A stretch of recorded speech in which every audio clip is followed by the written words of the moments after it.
Okay, in my previous video, we saw how we can work with Splunk chart views to create this kind of charts from Splunk JS, right? We created this pie chart, this bar chart, and this line charts over there, right? Now, in this video, we will talk about how we can use the table view to create a custom table renderer in Splunk. Okay, so we'll be talking about a very interesting use case today.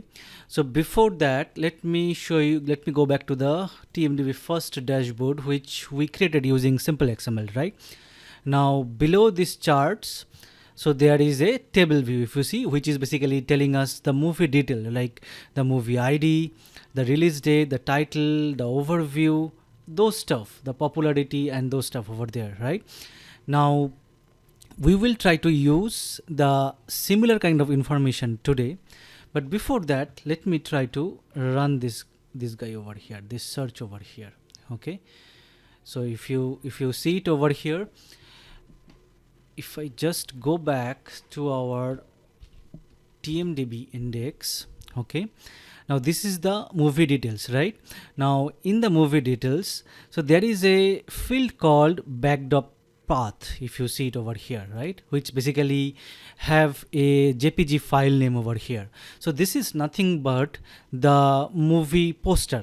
Okay, so our intention will be in this video how we can render this movie poster in our Splunk table view. Okay, so for that reason we'll be including this backdrop path as well in our query, so that we can pull this information in the table level query, and then we will try to see how we can create a custom table renderer to render this guy over here. Okay, so I will show you how to access this guy as well, but let us first try to create a table view and then move on accordingly.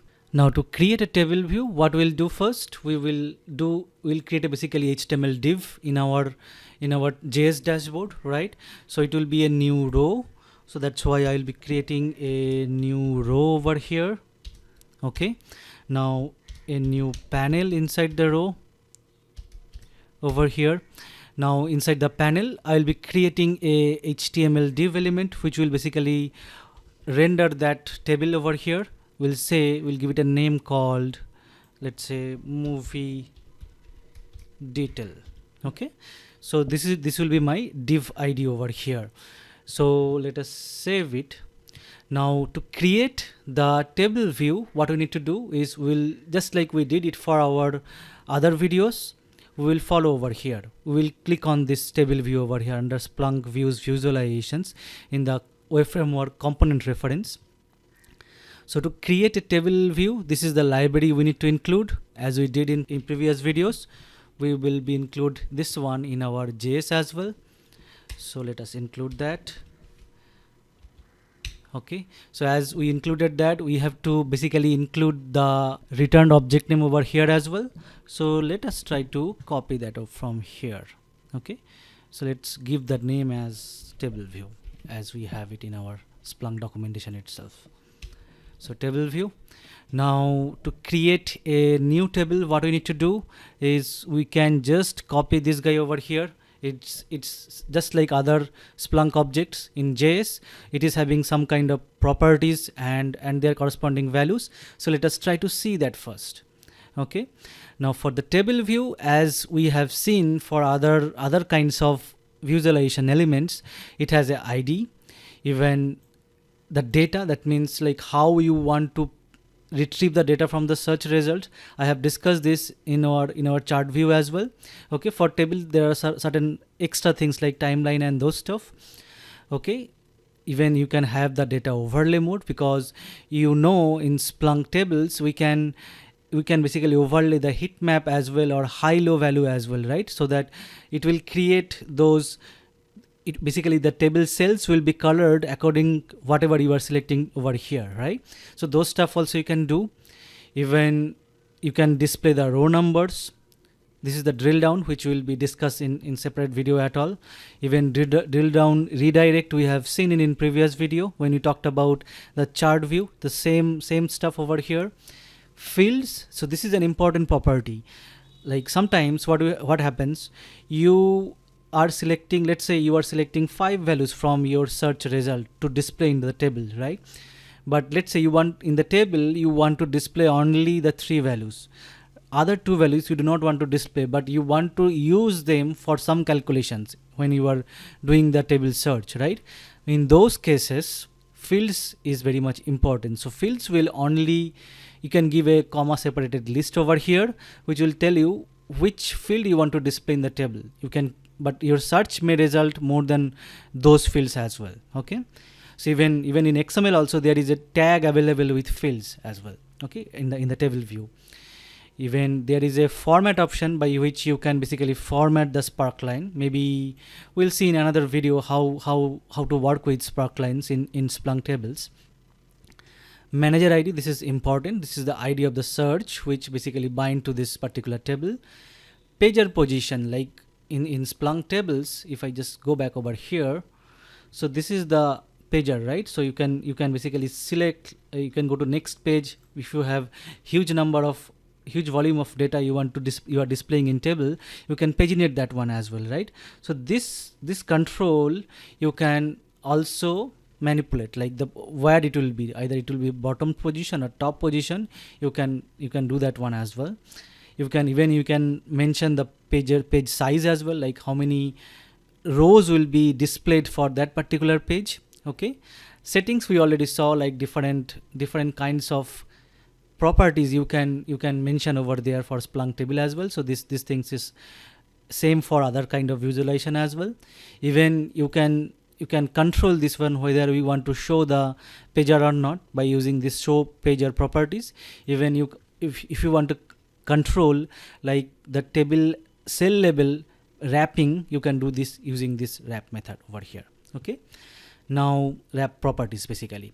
Now method wise, so there are a lot of methods available for Splunk table level visualizations or table view basically.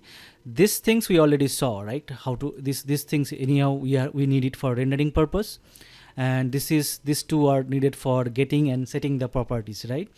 Apart from these guys, we have a add row expansion renderer, add cell renderer, collapse rows. So those things, so these are used to create a custom renderer for your table. Okay, we'll see some of the examples over here today as well.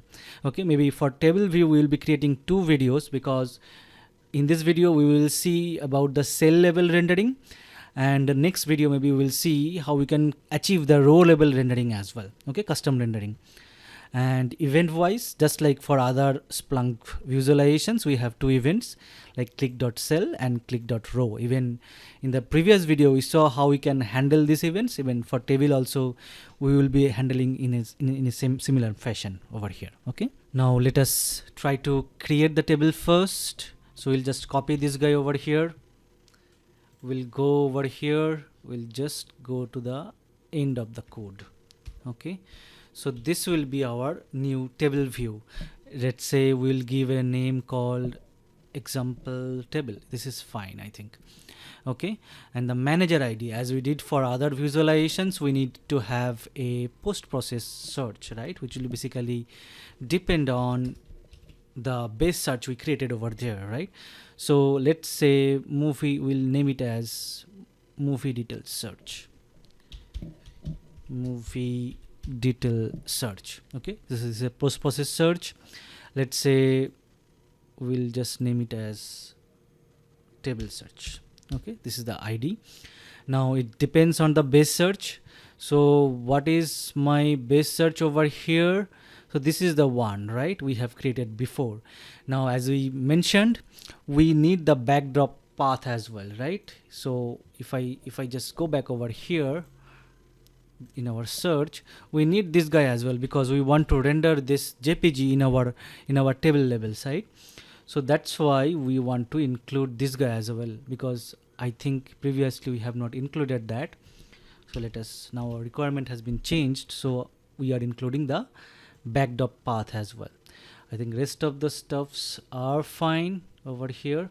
Yes, so this is our table level backdrop path we have added over here.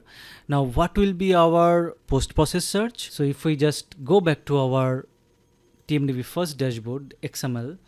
So if I just go to edit source, so if I just go to the table level movie detail, so this token passing we still not discussed over here.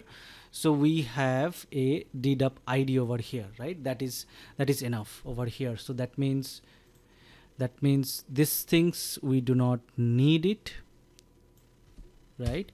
And maybe for the backed-up path, if you see it over here, just to make things very much simple, there are a lot of null values as well over here, right? So we will include those backed-up paths where it is not null. Okay, so we will say where, okay, backdrop underscore path not equals to null, right? Null. Now as it is a double quote, so we have to escape that double quotes as well over here. Okay, so that's the post process manager over here. Now this is the table search, so my manager ID will be my table search over here, right? Let's keep the page size as 10. Okay, let's in the EL, let's give the EL we created over there, right? So in the div ID, let's give that one over here. So instead of my table view, it will be our movie detail. Now the page size, if you see it, like the pager position and the pager size, right? Pager size we mentioned it as 10, that is the default as well. Now the pager position, I wanted to tell you something. The bottom ones is the default one, which works really fine, but the top ones I tried with this one. So let us try with this one. This doesn't seem to work in the recent version of the Splunk. Maybe it is broken or something, but it did not work for me. So let me try it again. So you try it from your end as well, okay, and see whether it is working or not.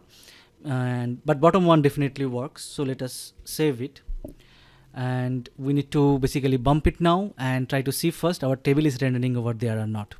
So we'll go over here, okay, we'll bump it once and then we will cancel it.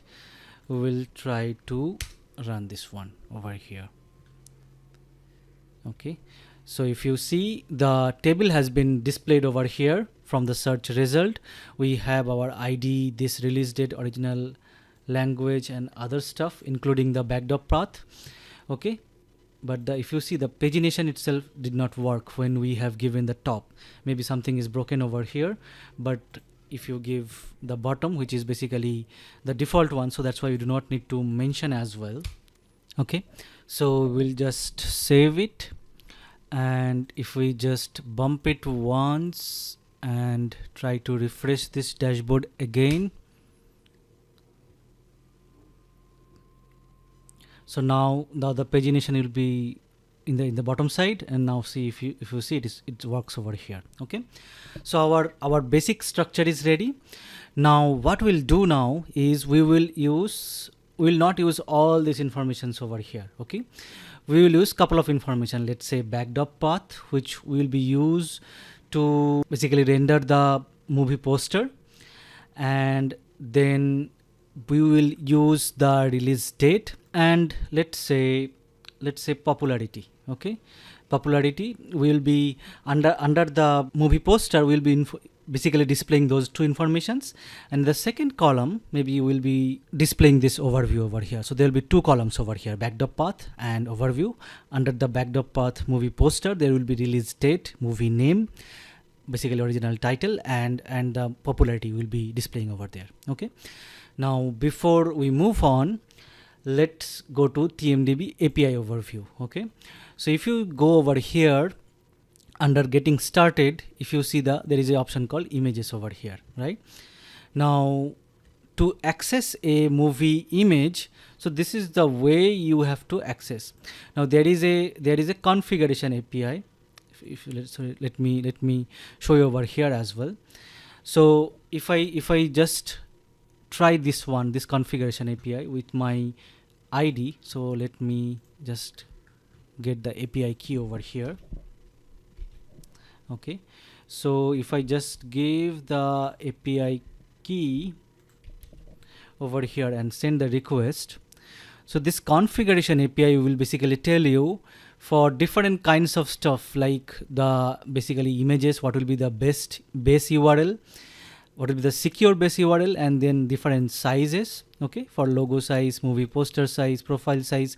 So these are the different level of sizes it's available, and the base URL and the other stuff. So if I just go back to the getting started images, okay, so this is what it is. So if you see till this point, it is the base URL, and then we have a movie size, and then this is the backdrop path, we have it in our event, right?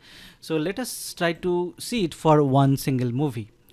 So if I just go back over here, okay, so let's say we will do it for the size 500 only, and this will be always be the our base URL. Now in this video we will try to hard code this base URL now, okay. In the next video we'll see how we can call this configuration REST API to get this base URL and dynamically build this particular string over here, okay. But to make it simple, we will just use hard coded value of the base URL now. Now let's say this is our backdrop path, we have it, right?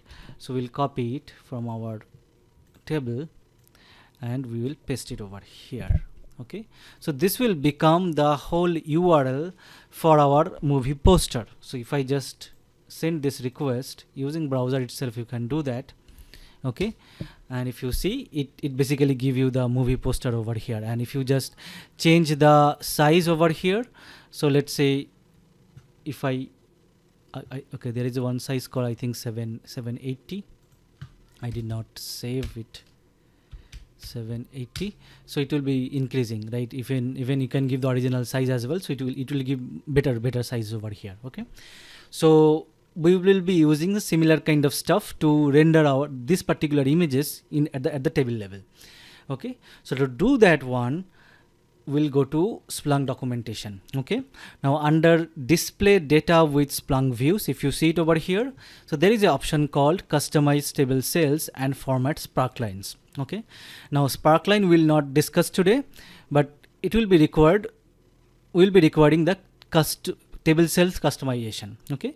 Now as I told, there are two kinds of customization in Splunk TableView. One is the cell level customization, another is the row level customization. If you see, the next topic was the row level customization, which we'll be seeing in future videos, okay. But as we will be rendering the movie images at the table cell, so that's why we need the cell level customizations over here, okay. Now to create a cell level customization, what you need to do, you need to basically create a custom renderer. That means nothing but an object which will basically do the rendering stuff. So somewhere in that object we will take that particular image from that URL and display into the table level cell, okay. That is what a custom renderer do. And for our custom table, whatever we have created over here, okay, so we will let's give it a name over here. Let's say my custom table, okay. So for this table we will set that renderer using these different methods available at the table level, right? Cell level renderer and this stuff, okay. So let us first discuss about the renderer first, okay. So if I just see this example over here, to create a renderer, basically the cell level renderer, you need to basically inherit from this base cell renderer class in Splunk.js, okay. And this is the structure over here, if you see it, okay. So this base cell renderer has couple of methods, multiple methods like initialize, can render, setup, tear down and render, okay. Now among them, can render and the render is the required method you need to basically override. Other methods you do not need to override as well, but based on your need, you may need to work on those methods as well. Now let us try to see first what these methods do. Now initialize, as the name suggests, so basically if you want to have some kind of setup, or let's say some variables or something which is required for your visualizations, so you'll be writing in the initialize function.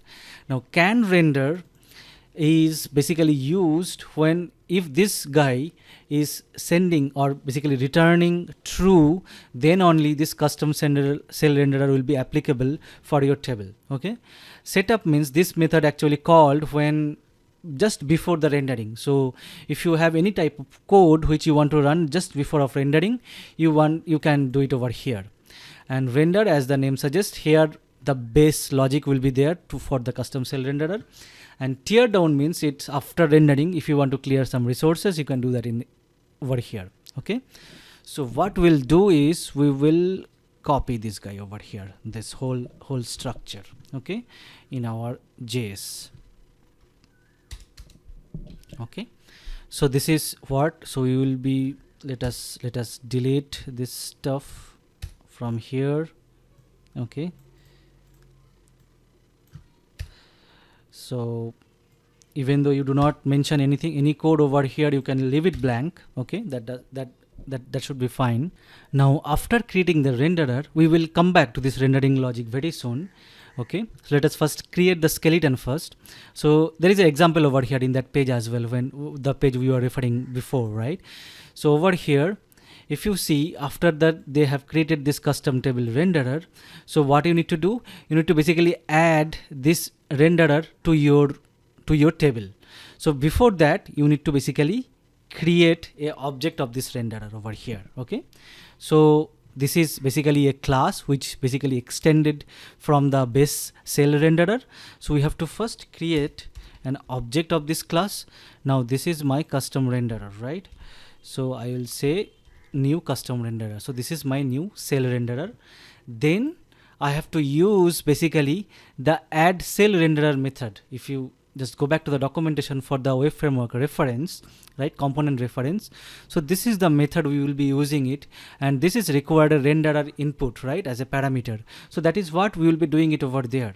Okay, so I'll just copy this guy over here. So by using this code to our table, so this is my custom table, right? So we will paste this one over here.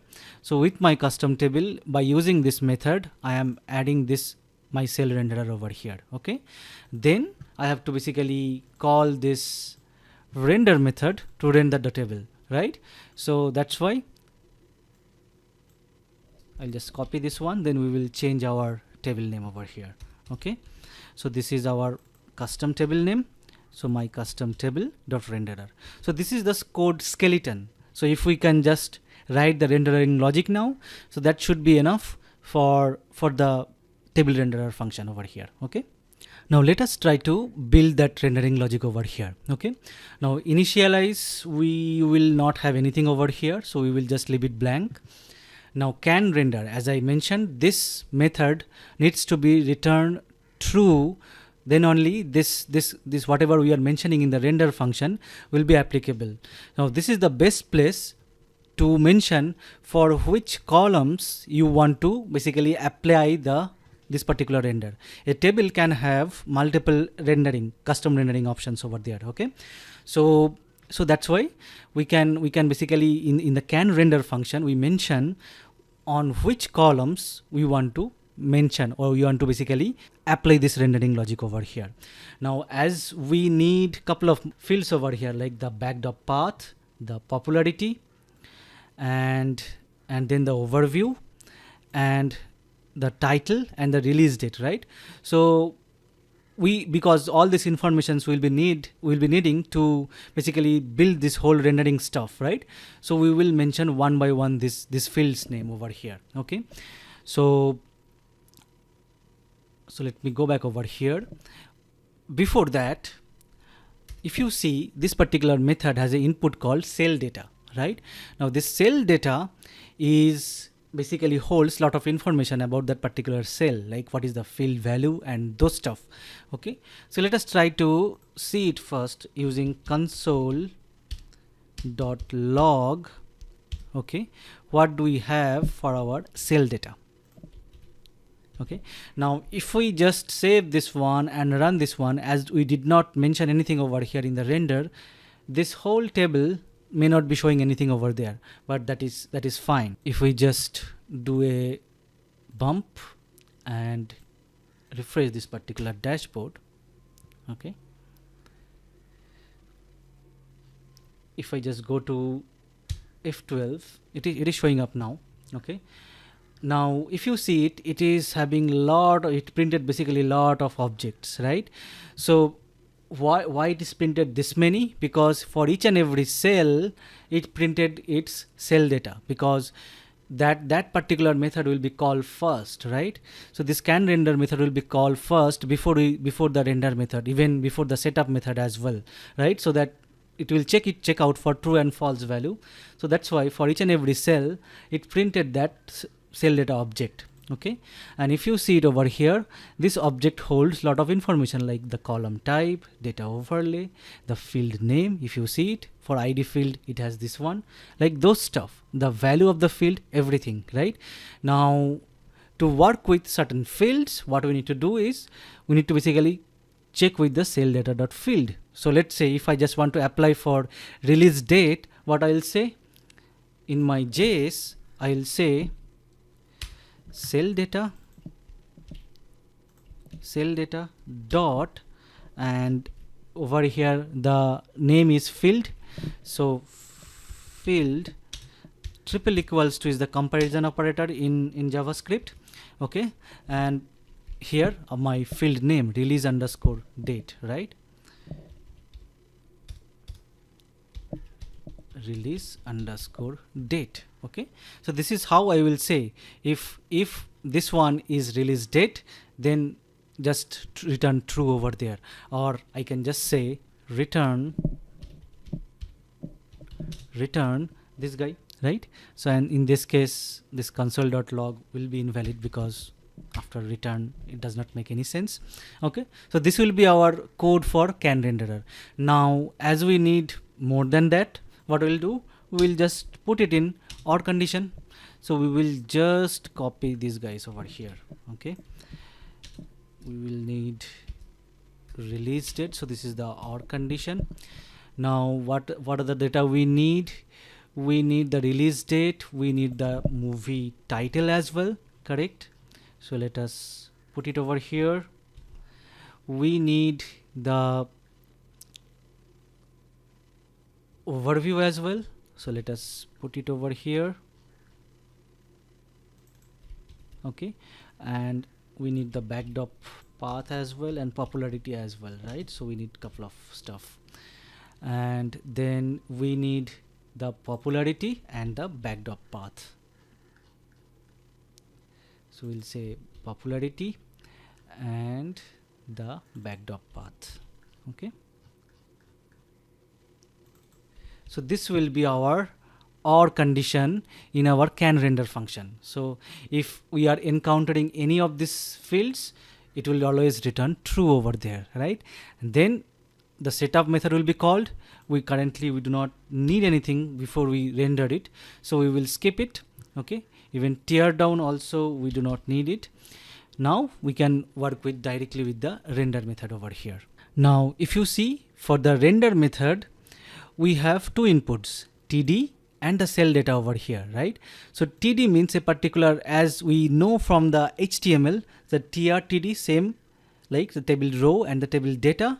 So td represents the container of the table data over here. Okay, so this is also holds informations about like how you want to, what will be the data structures and those stuff, like the let us try to console it. We will try to see console .log td. Okay, so if I just do this one, we already saw what cells data contains.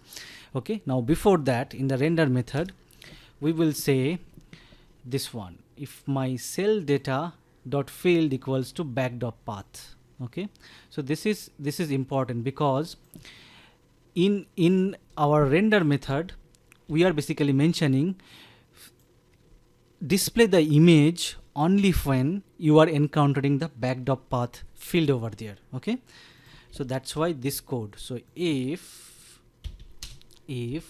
my cell data dot field equals to backdrop path, then do this stuff over here.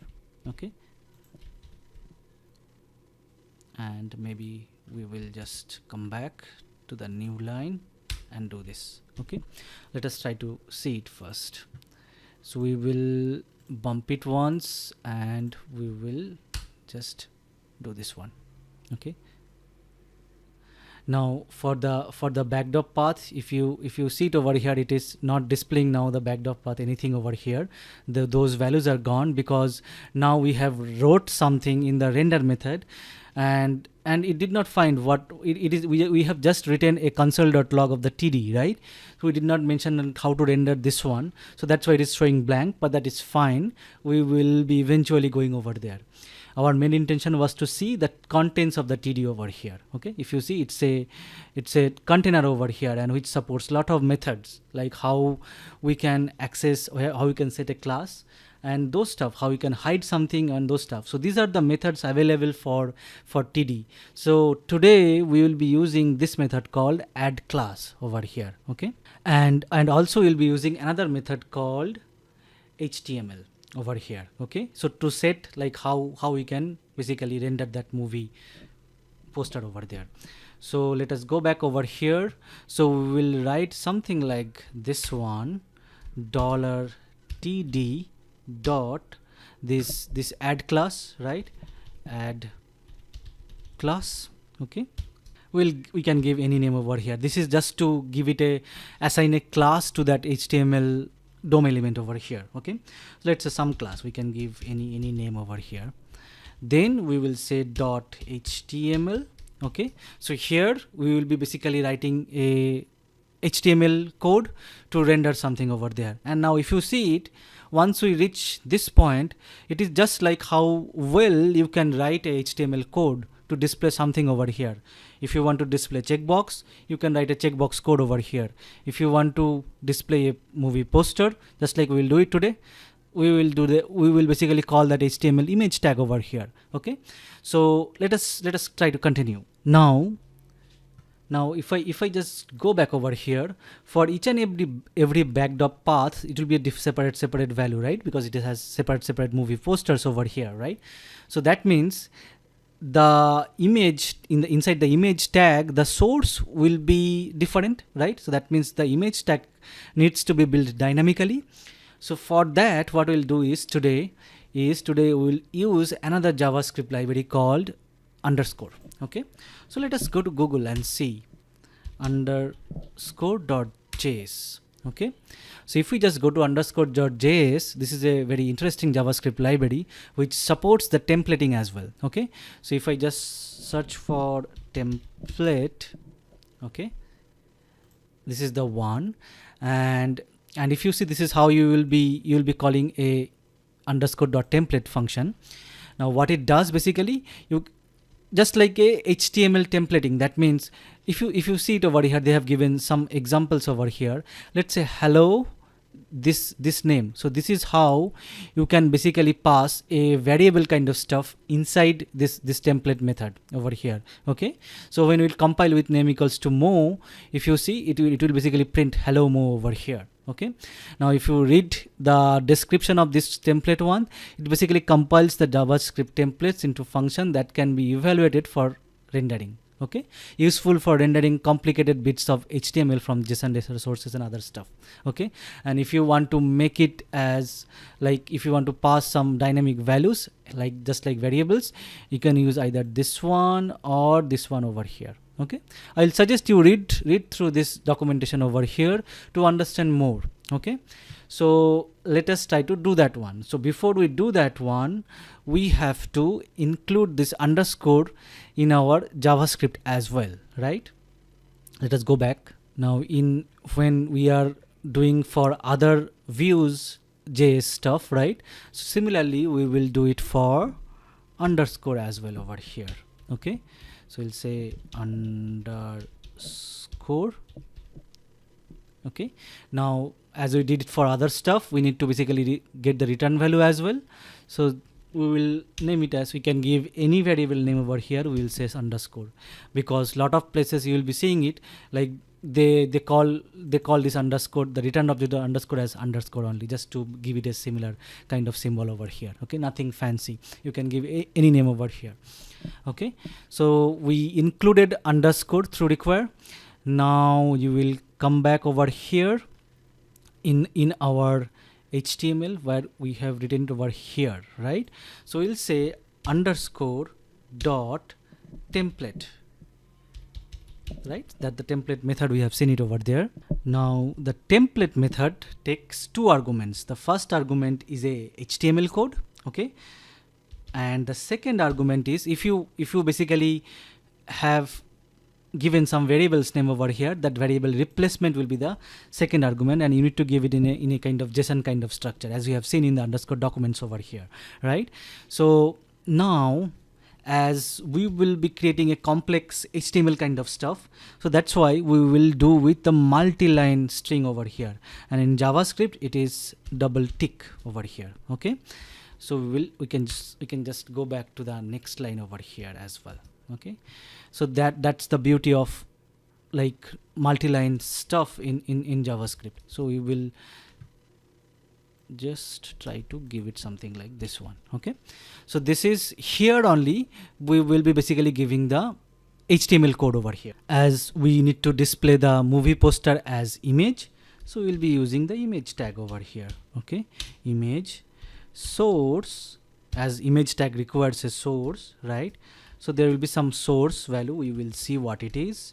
Okay, then we have to basically close the image tag slash image over here. Okay, now inside the source we will be basically passing a variable over here, because for each and every table row we have to create separate sources, right?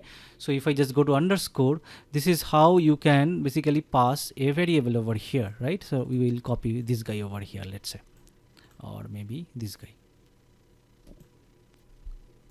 Okay, so we will copy that guy and we will paste it over here. We will say this is image URL over here, right? So if we can just set it up, this image URL, our job is done. And how you can pass this image URL, we will be passing it as the image underscore URL. That is the variable name we have given it over here. Now let's say we will be creating a new variable called image URL here now. Okay, for image URL, and what will be the URL name over here? Okay, so if I just go back over here, so this was our base URL till this point, right? So we will copy that guy, as we said in this video. We will just hard code it. In the next video we will try to see some other stuff. Okay, how to basically access this endpoint, because we need to hit the collection endpoint to get this base URL. Okay, and do it over here. Okay, now this is till this point it was the base URL and the poster size. Then you have to give the poster name over here, which is nothing but our cell data dot value over here, right? Because we have seen before, when we printed the cell data has a lot of stuff like the field name and the value as well. So currently we need the value part. So cell data dot value, VALUE. Okay, so that means for each and every cell, what will be the value of this particular backdrop path, it will be stored as a image URL. That means we are building this image URL dynamically and basically rendering into as a image tag in our table data, right? So that is what we are doing it over here. We will remove this console.log. Okay, we will test it once how it works. So if everything goes fine, we did it correctly. So ideally you should be seeing the images over here in the backdrop path. Okay, it is not displaying anything over here. Let's F12. It is saying td.addClass is not a function. So I think I got the issue over here. So let me, I think in the add class this C will be in caps. Okay, so let us try to save it. And also we'll do one thing over here.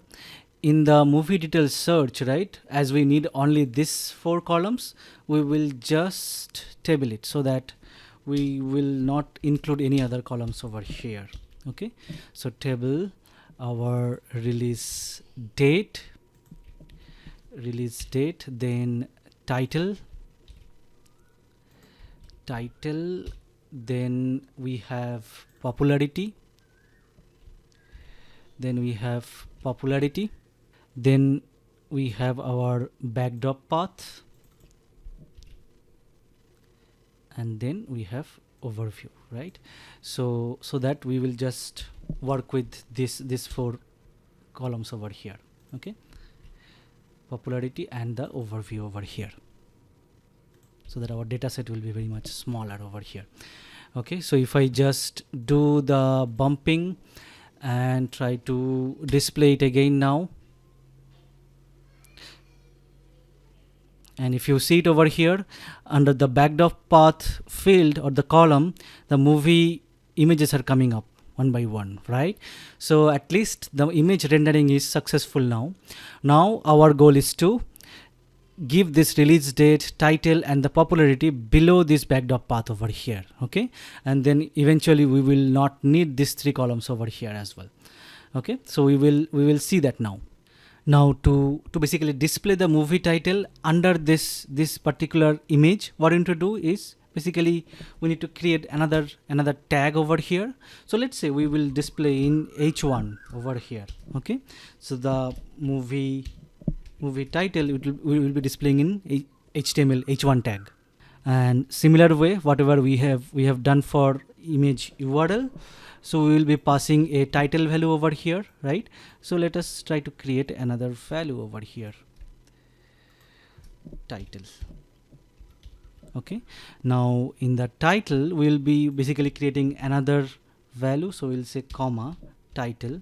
Let's say we'll be creating a new variable called movie underscore title, TITLE, and that movie title will be basically part of this guy over here, right? And we will be doing it in the same way. If my cell data dot backdrop path, sorry, it will be title. So if my cell data dot field equals to title, okay, then what we'll do is we'll basically create this movie title variable with the cell data dot value. So that will be the value of the title field over here, right? And as this is, we need to basically define this variable over here as a global one. So we'll say movie title, and we will say for movie title, let's say we'll initialize with blank over here. Okay, similar way, if you want to include a popularity over here, what you need to do, we need to basically create a h tag. Let's say that will be the h1 and it will be in h tag. Okay, h, and we will just pass the popularity value from our row level data, right?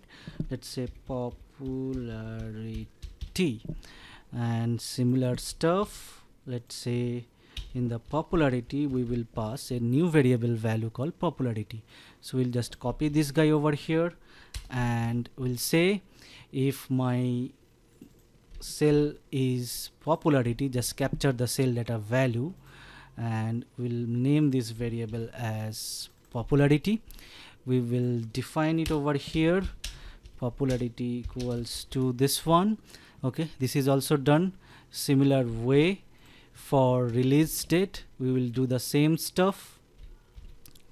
So if it is release date, so release date, take the release date value over here, create a h tag. Okay, create a h tag, pass the release date value over here. Okay, so this will be my release underscore date. So you can give any variable name over here. So this will be comma release date colon release date. Okay, so we have passed these guys over here.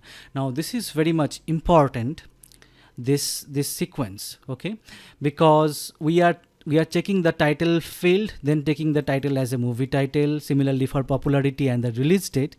So that's why if you see it over here in the table level search, in the post process search, we are taking this release date, title, popularity column values before the backdrop, because when it will scan it out, it will first get the release date value, then it will get the backdrop. So when we will basically render the backdrop path, we can easily set the release date, title and those values. If you have these columns after the backdrop path, what will happen in the backdrop path? Basically we are referring these variables over here, right? So it will set the variable after it will render the backdrop path over there. So that will basically give you the blank values over here. Okay, so that column sequencing will be important over here. So we will have release date as well, right?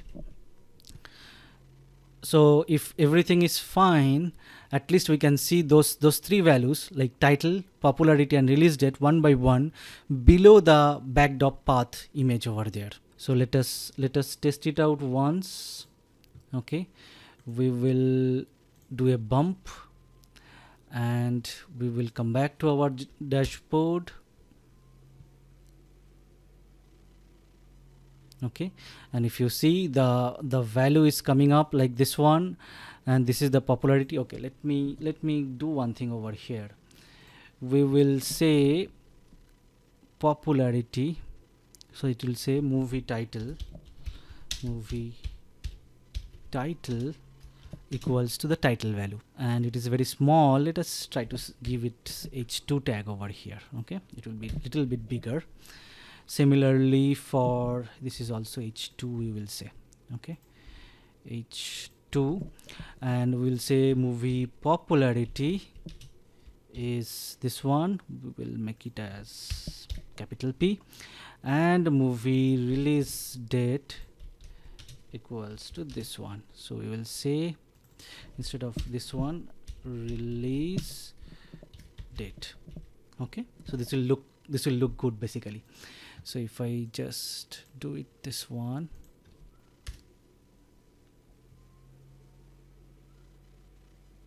okay, if you see, this is little bit bigger and this looks good over here.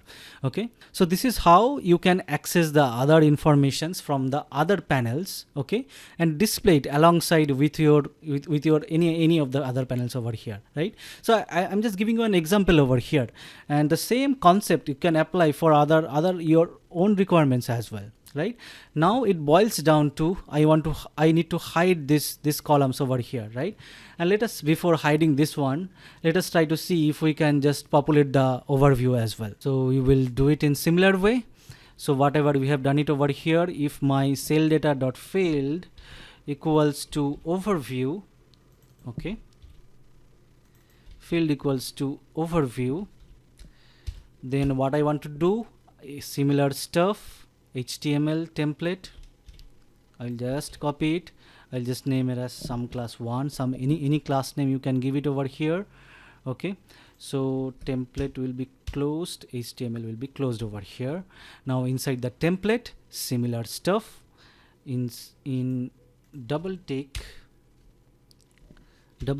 we will give a paragraph. Okay, P over here we will say align. This is all like HTML tag related settings. Align equals to left. Okay, and over here we will pass a variable which will hold the overview value, right? overview overview value. And what will be the value? It will be in the second input of this template one, right? So we will say comma, we have to give in JSON format, right? Overview, what will be the value of the overview? It will be my cell data dot value, right? Because we are currently working on the cell data, sorry, the cell data dot field is overview over here, right? So the value will be the overview value of over here, right? So if we just test it out once, so now our overview should be coming up as well.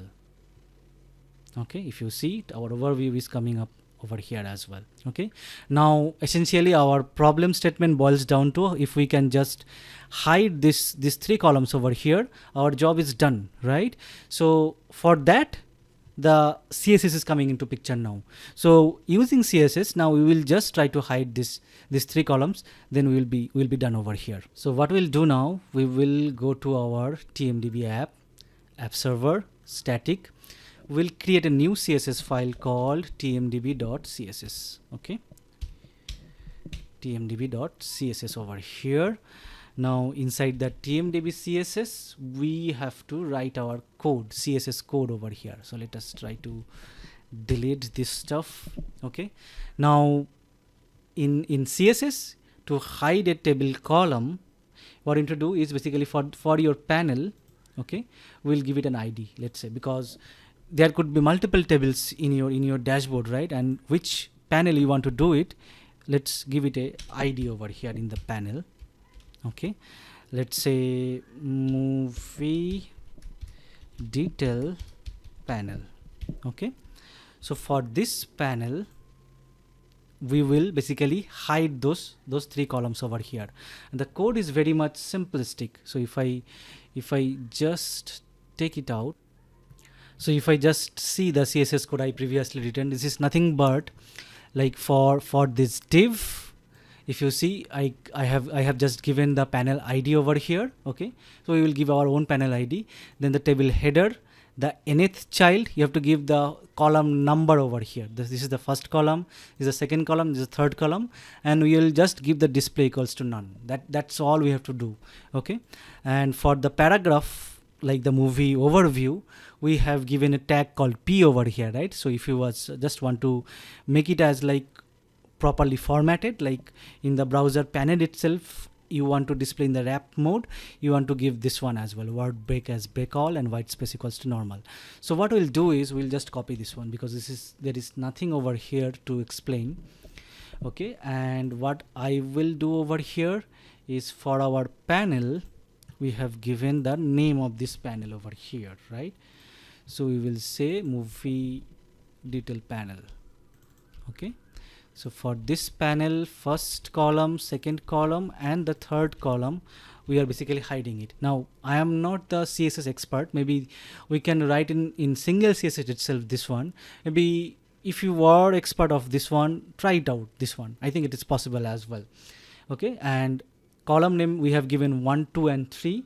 That means if we just run it, this one, let us see whether, so this is the first column, second column, and the third column. These 3 columns we are going to hide it. Okay, so that is what we have written it over here. So as we have added a new CSS file to our application, we need to restart Splunk once. So we'll come back after Splunk restart completed. Okay, so we'll go to settings, server control, restart Splunk. Okay, our Splunk restart completed. So if everything goes fine, we should be able to hide those 3 columns over there as well. Okay, so let us try to open our JS dashboard. Okay, it is not hiding. Okay, I got it, because we need to basically tell the Splunk as well, like we have created a new CSS, right? So as we did previously for our XML dashboard, so to include a CSS file in your dashboard, you need to basically mention this one in your form clause. Okay, so for JavaScript we have given the script, for style sheet we have to give this one, tmdb.css over here. Okay, so save it, try to run it now. Okay, now I think those particular columns should be hidden over here, and if you see, like the overview as well, it's truncated now in a single window itself. We will be able to see it all over here. Okay, so this is how you can create a custom table view in Splunk, and basically you can create a custom renderer in Splunk, which will basically do any stuff. And if you see it over here, like it essentially boils down to how you can better write an HTML code over here, right? So that's all. Maybe in next video, first we'll talk about how we can call a REST URL, REST API, to get this image base URL as well dynamically.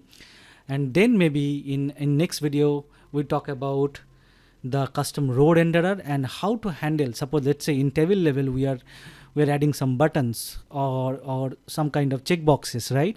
How to handle those events as well. Okay, so we have a lot to talk about the table level visualizations, or basically the JS level stuff. So we will go slowly over there. Okay, so hopefully this video was helpful. See you in next video.